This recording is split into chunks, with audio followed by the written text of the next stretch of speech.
Hello guys, welcome to Kaushal IAS and here in this program news deconstructed.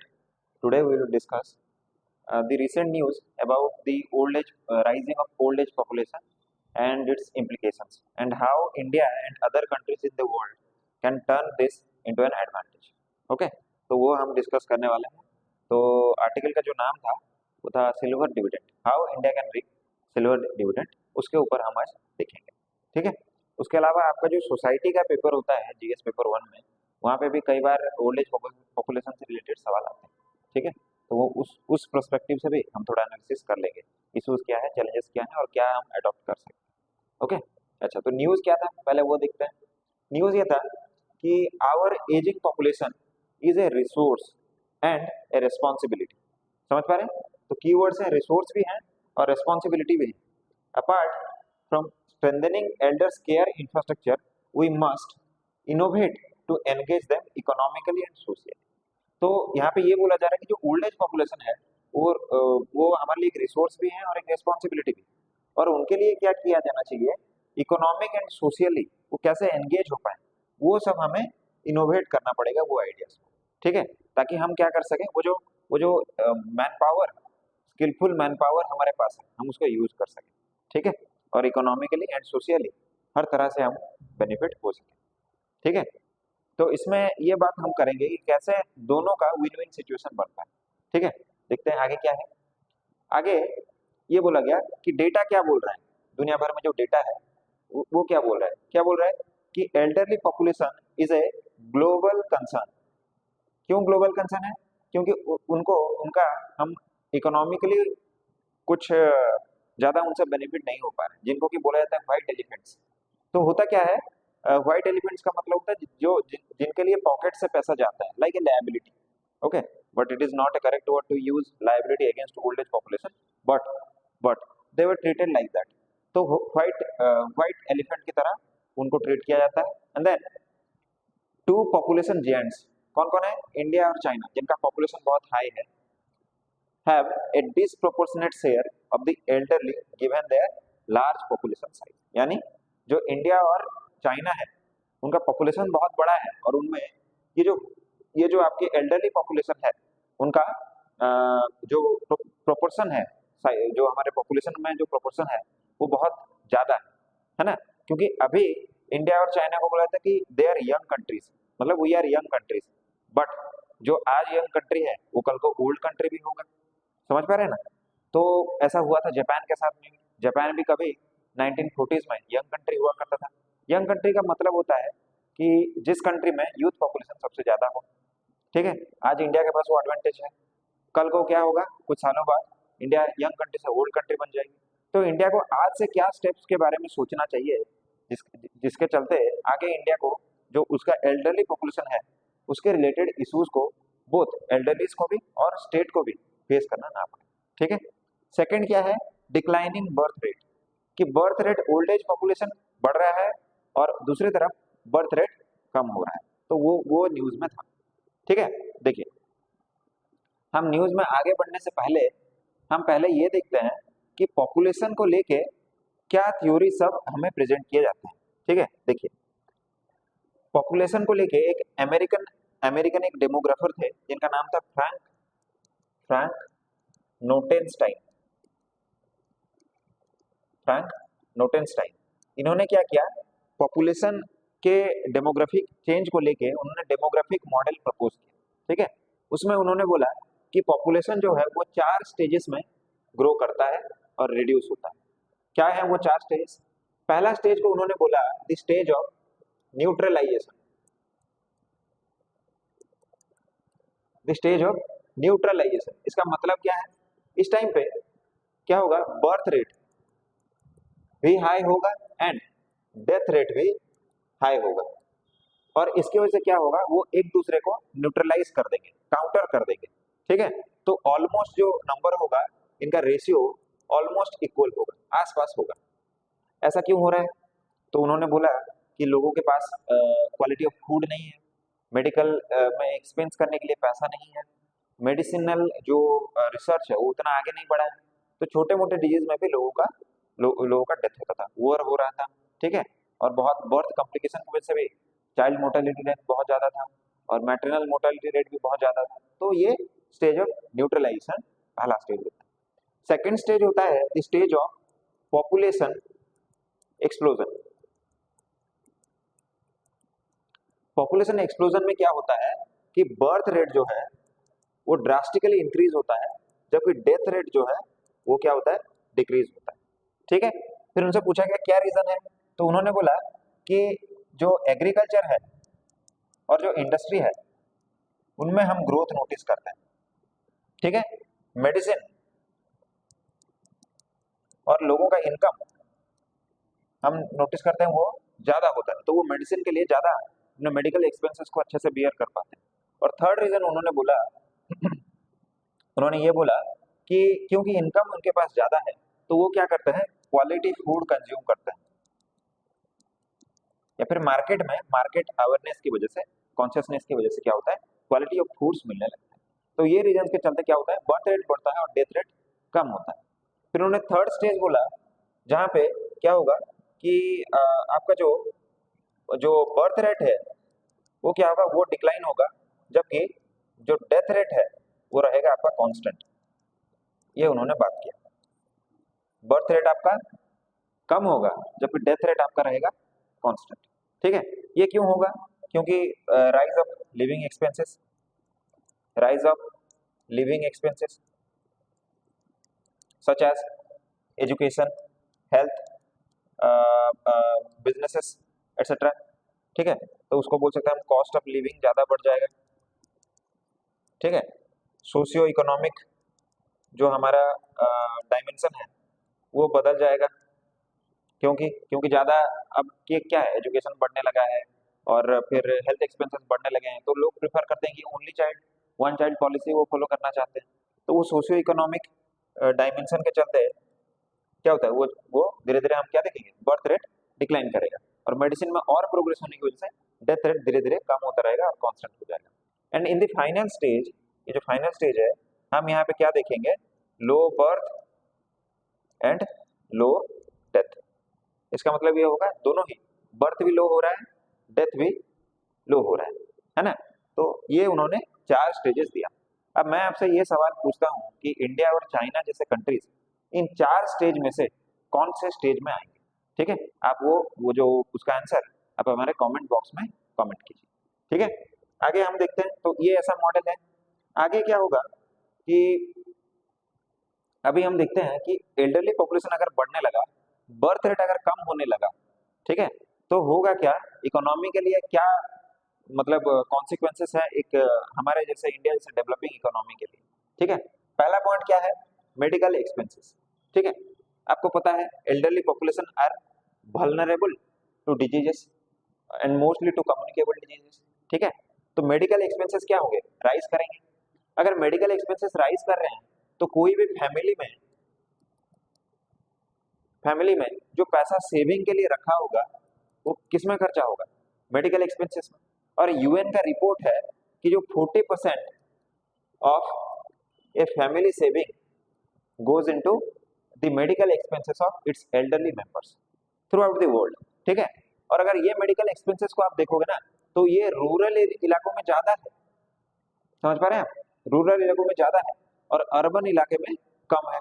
तो अब जो हम बात कर रहे हैं कि हम जो रूरल और अर्बन में इनकम इनइक्वालिटी है, पॉवर्टी इनइक्वालिटी है, रिसोर्स का डिस्ट्रीब्यूशन अच्छे से नहीं है, हम कैसे उसको फिल कर पाएंगे।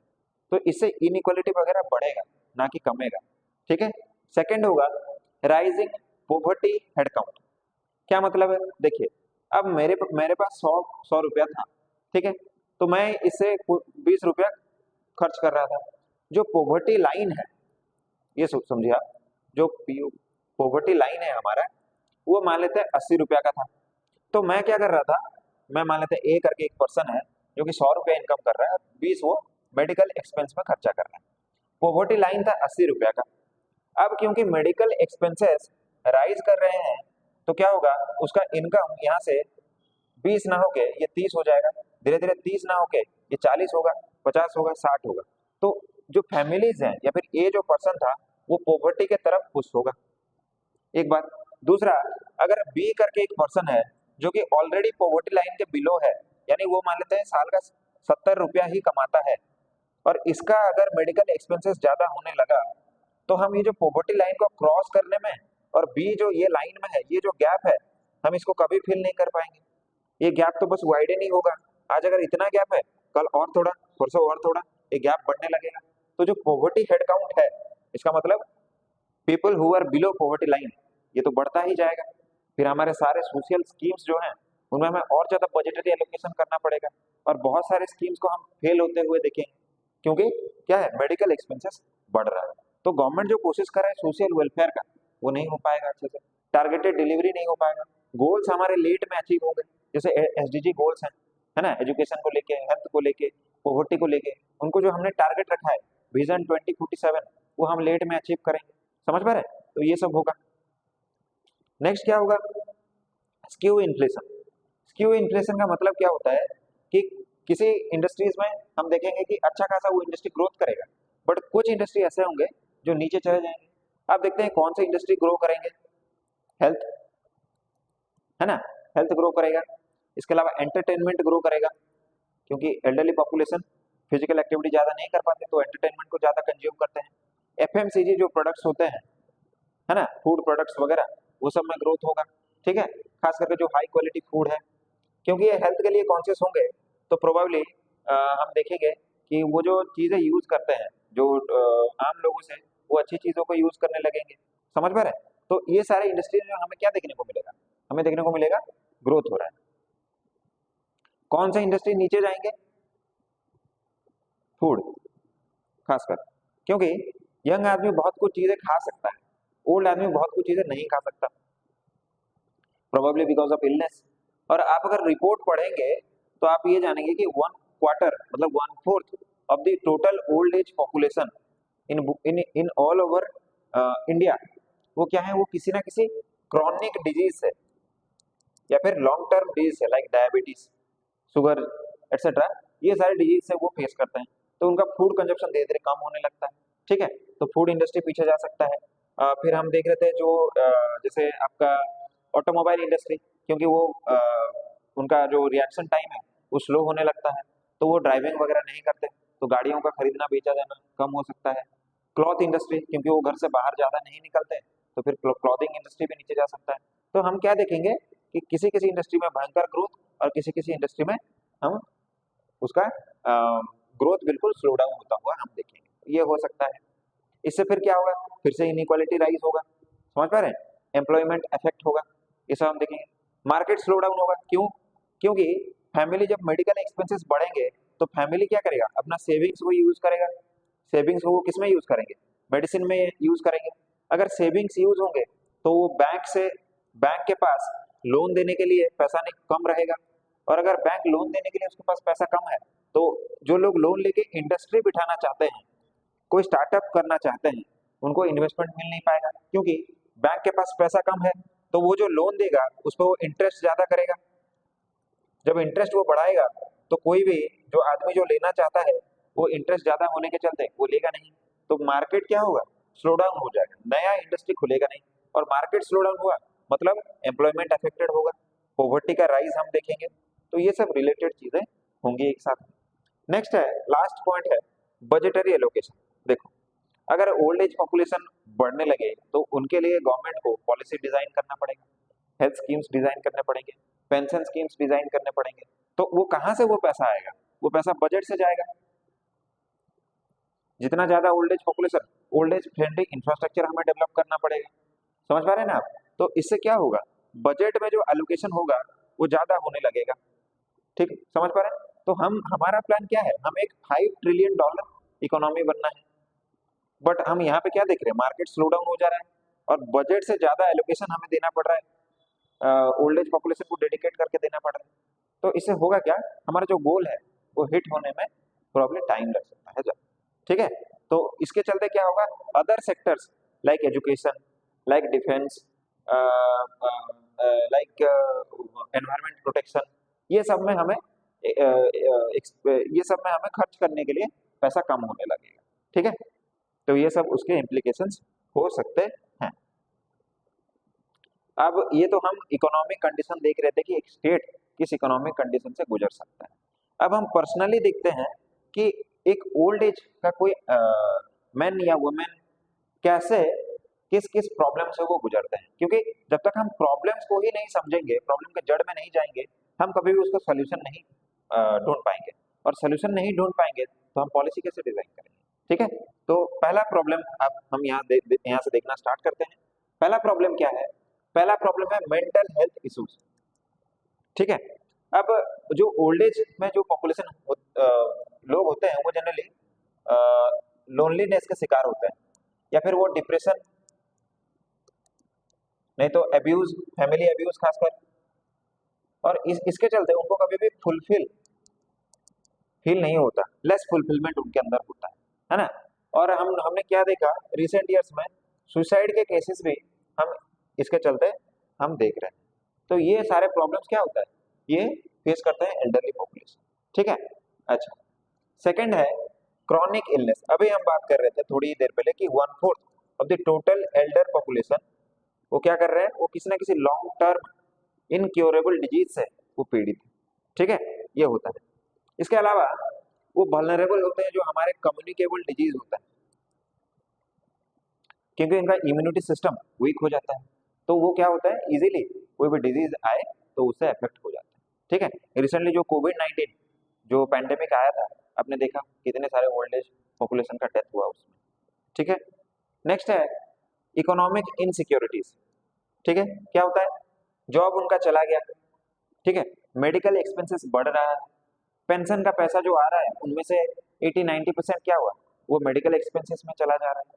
तो उनके पास इकोनॉमिक इनसिक्योरिटी है, मतलब पैसा आ नहीं रहा है, जबकि और अगर गलती से इनके पास कोई स्किल नहीं हुआ जिससे वो फर्दर पैसा इनकम कर सके, तो क्या होता है, वो फिर पॉवर्टी की तरफ पुश हो जाता है।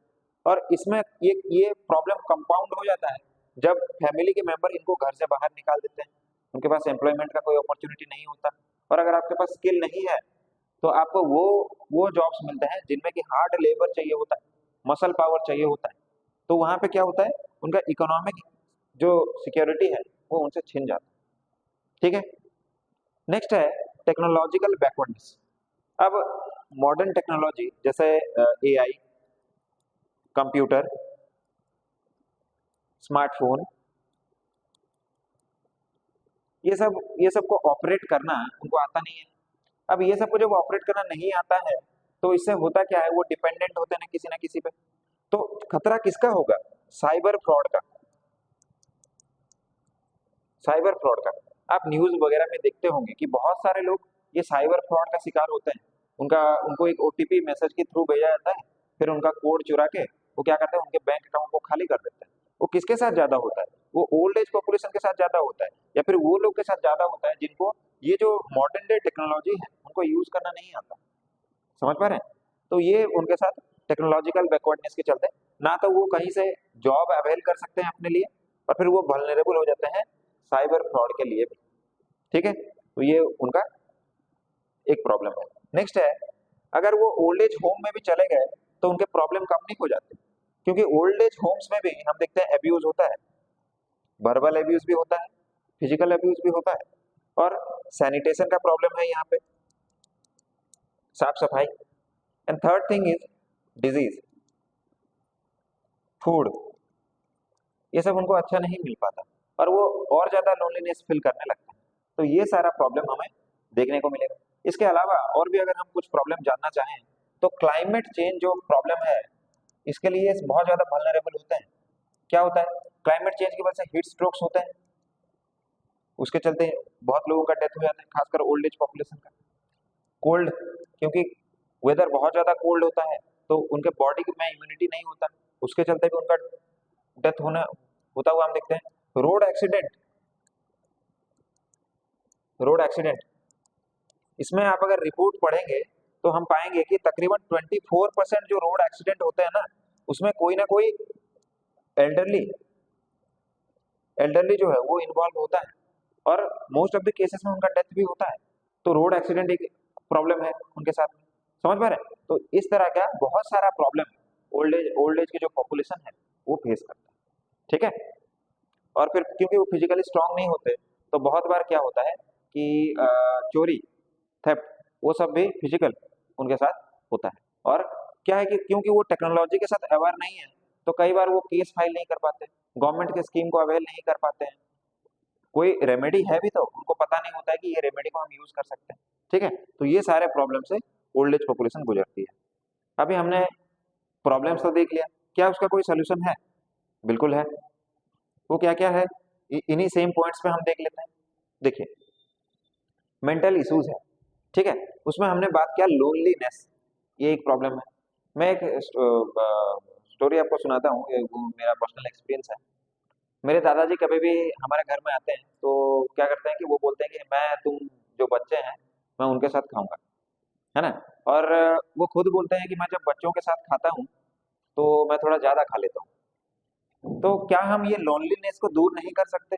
कर सकते हैं। देखिए, ओल्ड एज पॉपुलेशन भी लोनली है, और ऑर्फनेज में जो लड़के या फिर बच्चे बच्चियां जो हैं वो भी लोनली हैं। क्या हम इन दोनों को एक इंटीग्रेट नहीं कर सकते कि पास में ओल्ड एज होम हो, उसके बगल में ही हम ऑर्फनेज को डेवलप करवाएं? या फिर उन दोनों में कैसे मतलब एक एक एक स्पेसिफिक इंटरवल पे उन दोनों में मीट हो सके, ताकि जो ओल्ड एज पॉपुलेशन है उनका भी जो लोनलीनेस है वो भी दूर हो, और जो बच्चों में जो लोनलीनेस है ऑर्फनेज में वो भी दूर हो। वो उनको गाइड कर सकते हैं अच्छे से। ठीक है, तो वो सब हम ऐसा कर सकते हैं कि जो ओल्ड एज होम्स हैं उनको हम ऑर्फनेज के साथ में इंटीग्रेट कर सकते हैं, जिससे उनका लोनलीनेस, डिप्रेशन जा सकता है। हम और क्या कर सकते हैं? इनके लिए एंगेजिंग एक्टिविटीज कर सकते हैं। फॉर एग्जाम्पल कोई जैसे स्टोरी टेलिंग इवेंट हो गया, या फिर एक्सपीरियंस शेयरिंग इवेंट हो गया, एनजीओ का हम मदद ले सकते हैं उसमें। ठीक है, तो या फिर हम एक नेशनल हेल्पलाइन डेवलप कर सकते हैं जो कि इन मेंटल इश्यूज से फाइट करने के लिए उनको मदद करे, है ना। और मेंटल हेल्थ के बारे में अवेयरनेस हम फैला सकते हैं। ठीक है, तो ये हम कर सकते हैं। यूथ को कनेक्ट कर सकते हैं ओल्ड एज के साथ में। ठीक है, तो ये सब हम करके मेंटल हेल्थ इश्यूज को हम दूर कर सकते हैं। नेक्स्ट है, देखिए, क्रॉनिक इलनेस। अब क्रॉनिक इलनेस तो उनके पास है, इसको पहला बात तो हमें प्रिवेंट करने के बारे में सोचना चाहिए। अगर हम प्रिवेंट नहीं कर पाए फिर भी है, तो हमें मॉडर्न डे टेक्नोलॉजीज का यूज करना चाहिए। फॉर एग्जाम्पल एआई, हम एआई को डेटा एनालिसिस करने के लिए यूज कर सकते हैं, जहाँ पे पेशेंट क्या करे, अपना प्रेस्क्रिप्शन एआई की वेबसाइट पे या ऐप पे वो अपलोड कर दे, और एआई क्या करे, उस डेटा को एनालिसिस करके उनको मेडिसिन प्रेस्क्राइब करे। समझ पा रहे हैं? और वो मेडिसिन हम टेली मेडिसिन के जरिए भी प्रेस्क्राइब कर सकते हैं, या फिर ड्रोन का यूज करके उनके घर पे होम डिलीवरी कर सकते हैं। समझ पा रहे हैं? तो ये सब हम कर सकते हैं। इसके अलावा हम एआई को यूज कर सकते हैं टू डिटेक्ट मेनी डिजीजेस, है ना, ताकि अर्ली डिटेक्शन हो पाए, है ना। और एक प्रॉब्लम इंडियन पॉपुलेशन के साथ ये भी है कि हमें कोई डिजीज होता है तो हम बोलते हैं हाँ, हम सेल्फ मेडिकेशन पे हम उतर आते हैं, हम डॉक्टर को कंसल्ट नहीं करते। उसके चलते क्या होता है, बाद में वो डिजीज धीरे धीरे करके बड़ा होने लगता है, और अर्ली स्टेज में डिटेक्ट नहीं हो पाता, जिसकी वजह से बहुत लोगों को इवन जान भी गंवाना पड़ता है। ठीक है, तो ये हम देख रहे थे, तो ये सब हम स्टेप ले सकते हैं। इनकम इनसिक्योरिटीज, अच्छा, तो हम क्या कर सकते हैं, स्किल डेवलपमेंट पे फोकस कर सकते हैं। कैसे? हम उनको कंप्यूटर यूज करना सिखा सकते हैं। हम एआई टेक्नोलॉजी से उनको उनको री एनफोर्स कर सकते हैं, ताकि क्या हो, वो बहुत सारे काम कर पाए। उसके अलावा हम स्टोरी टेलिंग, मतलब एम्प्लॉयमेंट अपॉर्चुनिटी जनरेट कर सकते हैं, स्टोरी टेलिंग, है ना, राइटिंग, पेंटिंग, ये सब वगैरह हम कर सकते हैं। इसके अलावा एंटरटेनमेंट,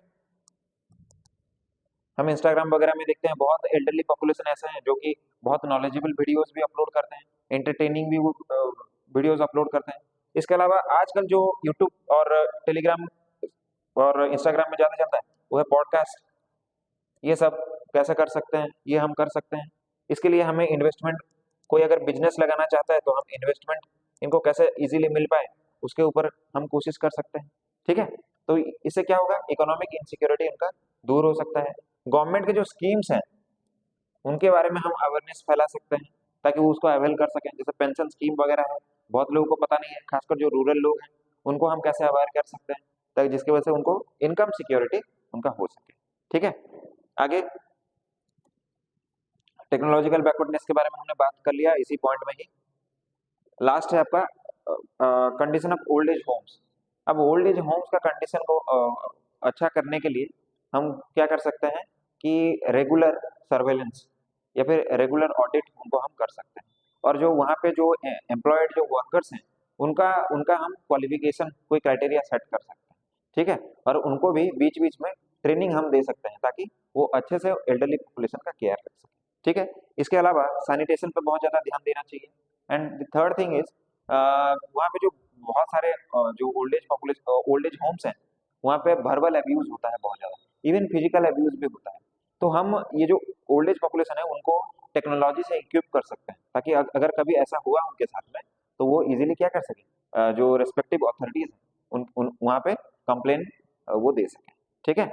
ये सब हम कर सकते हैं। ओके, आगे आगे हम देखते हैं कि गवर्नमेंट के स्कीम्स क्या क्या हैं और और हमारा वे फॉरवर्ड क्या हो सकता है आगे। हम क्योंकि हमारा पॉपुलेशन ओल्ड एज होता जा रहा है, हम और क्या कर सकते हैं। ये दो तो आप देख पा रहे होंगे जो कि है sacred portal and senior care ageing growth engine. ये हमारे गवर्नमेंट के दो स्कीम्स हैं। क्या हम इसके अलावा जो हमारे ओल्ड कंट्रीज हैं जैसे कि जापान हो गया, जैसे कि डेनमार्क हो गया, जैसे कि नॉर्वे हो गया, इन सब ये ऑलरेडी ओल्ड कंट्रीज हैं और इनके इन्होंने ऑलरेडी बहुत सारे स्कीम्स को इम्प्लीमेंट और एक्सपेरिमेंट कर चुके हैं ये लोग। तो हम इनके बेस्ट प्रैक्टिसेस को ले सकते हैं। जैसे जापान का इंश्योरेंस स्कीम है एलटीसी, ठीक है, जो कि क्या करता है कोई भी पर्सन जो है वो ये स्कीम को अवेल कर सकता है और आफ्टर द एज ऑफ 70 वो क्या कर सकता है, उसको एक कांस्टेंट पेंशन मिलता है और उसके मेडिकल एक्सपेंसेस को सेपरेटली बियर करने के लिए एक अलग फंड रेज किया जाता है उनके इन्वेस्टमेंट्स, ठीक है।